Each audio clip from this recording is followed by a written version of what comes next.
Hello and welcome to my channel, I Win to Lose Gaming. We've got a brand new Stygian Onslaught in version Luna 2. Woo!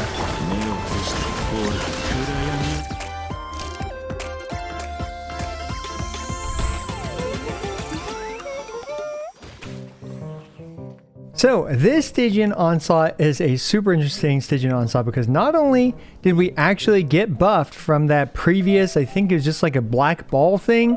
Well, now it's this abyssal flower looking thing. So cosmetic upgrades aside, we've got three really interesting fights here. We've got the Frostnight Herra. This one is super weird. We've got the battle-hardened Lightkeeper and of course the veteran Frost Operative. And yeah, I was pleasantly surprised by both the limitations as well as the restrictions of each fight. There's a lot of room for creativity, which is what makes this really interesting. Tired of being droopy from losing your 50-50 and getting purple fake cat girl instead of green fake cat girl? Well, now you can be droopy at a 10 to 25% discount thanks to today's sponsor, Lootbar.gg. By just purchasing this $100 Genesis Crystals pack through Lootbar, I saved 20% off for my next Masterless Stella Fortuna, or for one of the featured banner characters in Luna 2 like Nefer and Arlecchino. And why stop there? If you play any other gacha games like Honkai Star Rail, Zenless Zone Zero, and Wuthering Waves, Lootbar.gg lets you save big on all of these big titles. And heck, there are a ton of other titles as well, which I'm just learning about now, and I guess I'll have to use Lootbar for from now on. Sporting a 4.9 star rating on Trustpilot, and having personally used Lootbar many times, saving money on pixels has never been easier. Just select the package you want, input your Genshin user ID, swipe that credit card, and bam, in very little time, you'll get your Genesis Crystals. And for whether you win that next 50-50, well, at least now you can be disappointed at a discount.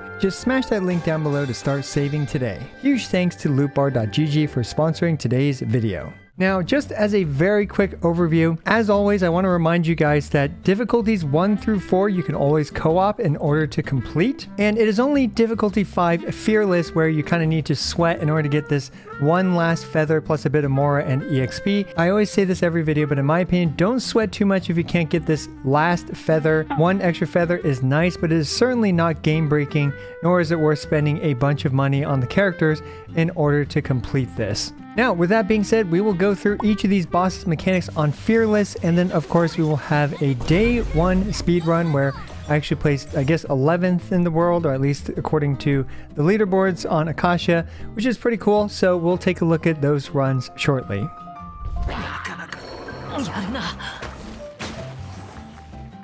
Here we go, we've got the first boss, the Frostnight Herra, and this boss is super unique and has a completely new mechanic where basically, okay, well, filling up its little circle by hitting it a bunch is not a new mechanic. However, it takes 50 hits to break its shield thing where it has super elevated resistances. However, once you break the shield, the element that did the most damage, it will end up being permanently infused with that element as well as immune to that element's damage. So this just gives us a lot of different and unique possibilities. Alternatively, if you break it with physical, or if the element that did the most damage is physical, or if lunar reactions did the most damage, then it won't actually absorb an element, and then it'll literally just be a punching bag. So here we can see we're using Crescent Pike Zhongli, where you have to give a particle to Zhongli in order for the extra hits to proc to break it. It only took 12 seconds for Zhongli to break his shield with physical, and now you can just do whatever you want to it. Then the next thing we have is actually Lan Yan. And specifically, Sacrificial Lanyan and Constellation 6 helps if you do have that. You can literally just do 2 to 3 of Lanyan's elemental skills, just tap elemental skill, and it'll break it, and it'll also infuse the element that was originally on it. So super, super unique application. We can see here that next I'm actually going to permanently infuse Cryo onto it with Lanyan breaking it. So as we can see, Lanyan is really good against this thing. It's kind of crazy actually, although you do have some issues in terms of, for example, swirling the element that you want. But now I want to show you guys another really weird interaction. We're using Lanyan to just break this thing again. However, Nuvalet can kind of be used here because we can get 3 Draconic stacks with this weird interaction because the boss has both Hydra and Cryo on it some of the times. So you can still get some Draconic stacks on it. Now the next way to break it, and this is particularly useful for if you want the enemy to have permanent Hydro Infusion on it, good for example, Hyper Boom teams as well as some Vape teams as well. But in this case, we're using Xingqiu. Xingqiu, of course, does a ton of little hits. He himself can break this thing in basically 15 seconds. A little bit of help from Electrocharged as well, you know, give or take a few seconds in terms of breaking it. So yeah, you can see just some methods to break it. Now when it's permanent, okay, the next method here we have is burning. Now burning is interesting because you can permanently infuse it with Pyro, but you do have to be a bit careful with the way you handle burning. We can see here that Yao Yao and Bennett were able to break it very, very quickly, but unfortunately my Kanish's build at Constellation 0 5.1 wasn't able to handle this boss. The next way to break it the most easily, of course, is with lunar reactions, and you can see there Nefer just broke it in absolutely no time, and also, well, my Nefer managed to just kill it in a few charged attacks. So we're going to take this and with another approach to breaking it, and this is with Ayaka. So here we can use Ayaka to do a bunch of little hits. Now my Ayaka's at Constellation 2, so it'll break it much faster, but even then, even without Constellation 2, Ayaka as a solo cryo can break it. Just build a lot of ER and put Sacrificial Sword on her, so that way she just gets her burst up and then you just smack it a bunch with cryo. And now we can see my Constellation 0 5.1 Arlecchino. It's her turn to, you know, just basically do a bunch of damage to this thing. And basically, once you, the reason why, like, I can't really just like say, oh, besides like obviously Flins as well as what's her face, Nefer being the clear best characters against this thing, because it'll easily break, it'll much quicklier break the thing's shield, as well as it not having an element permanently infused on it, making them clearly the best characters to do this. And of course, as mentioned, lunar reactions count as 6 hits instead of just 1, which is why they break it so fast. But you can do lots of weird things against this boss, like putting permanent cryo infusion against it, and then using, for example, melt DPSs, Arlecchino, Mavuika, as I showed earlier, Hu Tao, etc., etc. And it's really just going to depend on your investment level, as well as, you know, how meta your team is in terms of whether or not you're able to clear it. So yeah, a lot of really weird and unique interactions when it comes to this boss. Basically break it, or, you know, do as many hits as you can with the element that you want it to be immune to, as well as to be permanently infused with. Now, the next boss is the battle-hardened Lightkeeper. Now, this guy's one of the new hunt enemies. I'm going to try my best to explain, at least briefly explain the hunt mechanics here. But basically, the first phase of this guy, he's just, you know, a little annoying. He runs around a bit, but besides that, he's extremely unremarkable. However, here we can see that we basically killed his first phase and made him go into his stunned state, where you can see now this white HP bar, which is his max HP. And basically it'll heal up to whatever max HP is remaining. As you can see, it healed up. And then you have to deal all the red bar worth of damage again in order to stun him again, where he will take some of his max HP damage whenever he's stunned. He takes 9% in the first stun, roughly 18% in the second stun. And the stun window, while he is stunned, you can smack him and you'll do max HP damage. So once you bring his max HP down to 0, then he will finally die. So basically, he's going to have double the HP against regular teams. Now, Ascendant Gleam teams though, however, this is where these teams are basically cheating, and I wanted to use Lauma and Aino specifically to showcase this, because Lauma and Aino, they don't really do like a ton of lunar damage. Okay, my Lauma does because she has Constellation 6, but generally they don't. However, when they use an Ascendant Gleam enhanced ability, now they will do 90% of the boss's max HP, as you can see, without it being stunned.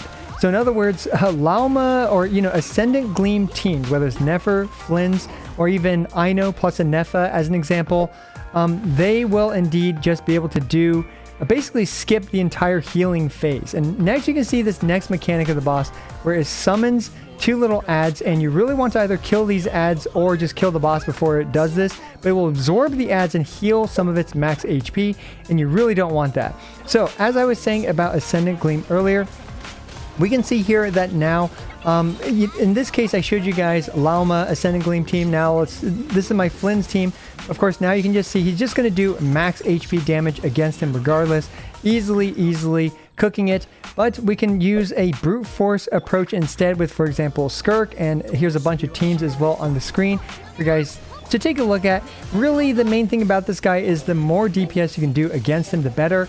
And if you're brute forcing especially, we can see here that now Skirk is whacking away at his max HP. It managed to heal up before Skirk could finish it. So then we have to do it again, beat up its red HP, and now we have to bring it down, its max HP back down to 0. So basically bring high DPS teams or Ascendant Gleam teams to deal with this boss. Now, to also kind of emphasize the importance of Ascendant Gleam, basically the way that Ascendant Gleam does is that the boss will have roughly just 2 times the amount of hit points as his hit points, you know, main bar indicates, which he has 3.3 million hit points. You multiply that by 2 and is roughly 6 million hit points.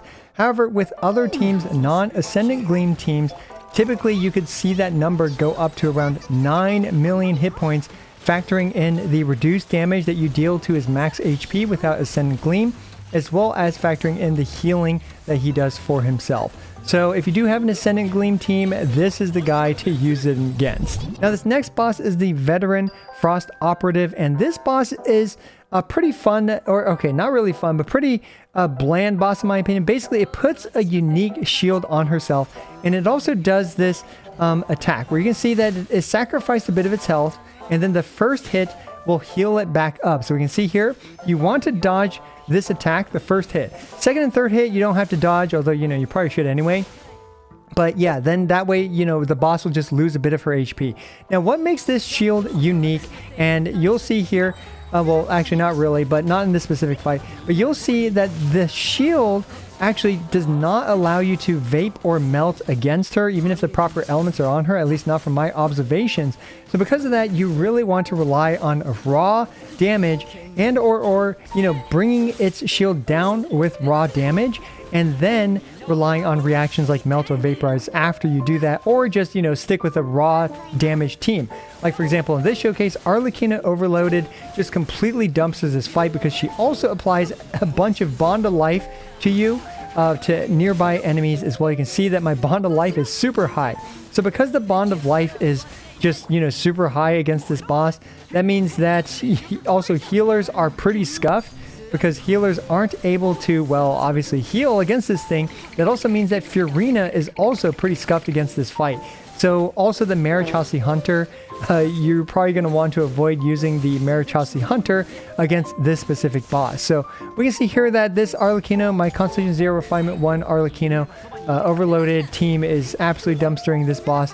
No surprise there. And I also want to mention that this boss, the shield, her shield is about 22-ish% of her HP. You can see that she summons it, I believe, 3 times in the fight. So a lot of the fight, again, you cannot rely on those reactions, amplifying reactions like melt and vape. But of course, anything that deals raw damage against her will do just fine. Like, for example, Lunar Charged, Lunar Bloom damage, that's still like raw damage. It's not like amplifying it. And you can see here that just a Varesa solo run against this thing, see dodging her attacks and stuff like that, and just a bunch of raw damage, because once you break the shield, it will also lose I believe an amount of HP proportional to the amount of shield that it's worth.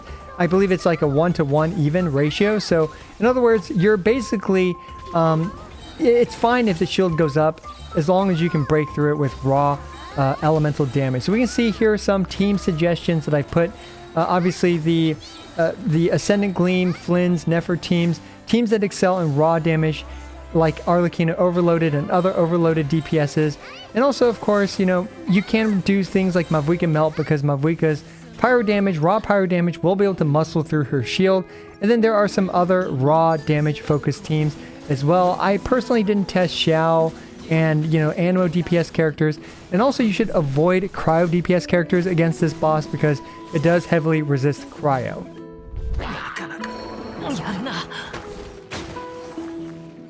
Alright, we've got my day 1 speedrun, and this was super funny because Siege Ween is the GOAT here. Look at this guy. We've got him trapped in the Siege Ween bubble, basically, you know, helping us stop him from running around, so that way we can just hold the left mouse button against this guy with Constellation 6 Nefer, taking him out in just 15 seconds, I believe 15 seconds. I kind of edited that poorly where you can't even see that. But anyway, the next fight here, we just used Mavuika to break through his, you know, her shield.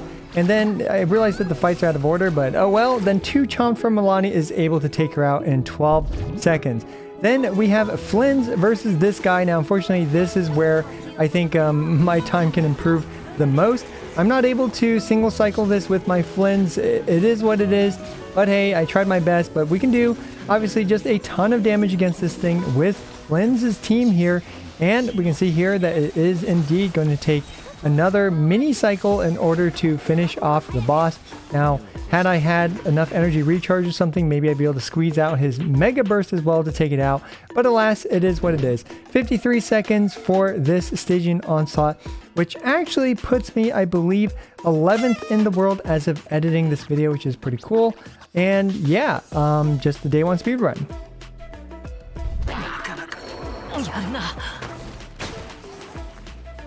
So there you go. That is a quick guide on this Stygian Onslaught. Of course, there's going to be a ton of different ways, ton of different levels of investment that's going to be able to clear this stuff. Here, I recommend checking out DHCWSP because he's got a bunch of clears on his channel, as well as 7 Please. He made a great guide on Stygian Onslaught as well. Anyway, let's take a quick look, I guess, at some of my friends' times. I guess we can see DHCWSP, the GOAT, 5 seconds faster than me right now. And his time here, he managed to trim some time off of his Flins as well as off of his Mualani Mavuika team. So we're using the same teams here. But yeah, and we even got a couple others that managed to clear Dire 6. Very cool stuff. So we got Jensen Von Jensen, Dendro Main, and we also have Maddie, who I didn't realize was also a whale, but Maddie as well. Doing fantastic in Stygian Onslaught. And we got some other buddies here too. Kono, Boba, and some others. So yeah. Okay, let me know what you guys think about this Stygian Onslaught. And also, if you have any tips for your fellow viewers, be sure to leave it down in the comments below. Let me know if you thought Lan Yan would be the savior for breaking the shield. I was really impressed by her performance against that first Stygian Onslaught boss. Huge thanks to Lootbar for sponsoring today's video, and you can even get a bonus $2 Welkin Moon coupon as well, so check them out down in the description below. As always, I appreciate every single one of you. This is I Went to Lose, signing out.